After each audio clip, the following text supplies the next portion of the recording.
Hello, my God, shout out po sa lahat. Para sa mga nakaka-relate, ang biyayang paalala at ang gabay mula sa universe ay i-claim nyo na nang walang pagdududa. Ayan. Ito po ay para sa mga cancers. Cancerian dyan. Yan.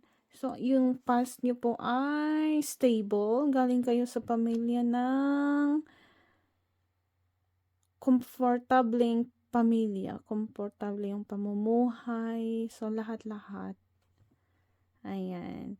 Sa kasalukuyan, stable pa rin, parehas, hanggang sa future mo. Ayan. So, soulmate mo, siya ay galing sa ibang bansa or ikaw ay nasa ibang bansa. So, LDR, yung relationship ninyo, maaari mo siyang kaibigan or ayan, basta galing siya sa ibang bansa na siya yung magbibigay sa'yo ng komportableng kalagayan sa buhay, financially, emotionally. Ayan, mas importante yung emotional and spiritual life mo. Ayan, siya yung magbibigay sa'yo ng bagong buhay, bagong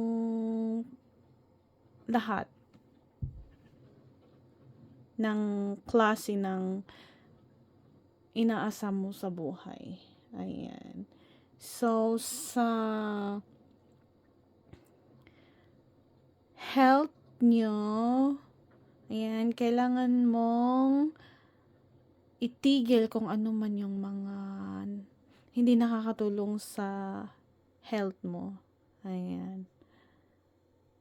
Pagtuunan mo ng pansin ang kalusugan mo. Huwag mong baliwalain kahit ano yan, maliit na bagay na nararamdaman mo.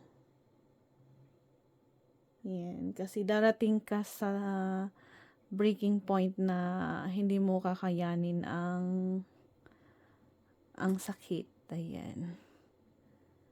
Tapos, sa love relationship mo, take note po, ang relationship na love at soulmate ay magkaiba po. Kasi pwedeng sa soulmate mo, siya yung best friend mo, siya yung kapamilya mo, ibang tao na konektado sa buhay mo na kahit magkalayo kayo or hindi pa kayo nagkakakilala, parang yung buhay nyo ay magkadikit or konektado na parang kilala nyo yung isa't isa na walang panunumbat, walang parang unconditional. Yan. So, dito tayo sa love. Siya yung partner mo ngayon sa kasalukuyan or sa future. Hindi ka magiging kontento. So, mas hahanap-hanapin mo pa rin yung past mo. Yan.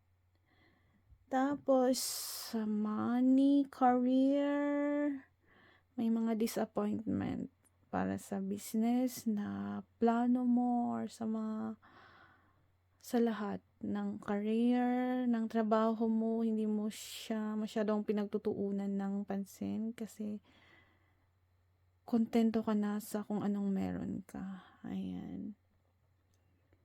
So, sa kabuuan, yung destiny mo, ikaw ay makakaranas ng panloloko. Ayan, kasama na yun sa buhay mo. Ayan, complicated life. Ayan. Pero the moon will reveal your strength and weaknesses. Ayan. Maraming consequences ang buhay. So, yun lang. Maraming salamat. At hanggang sa muli.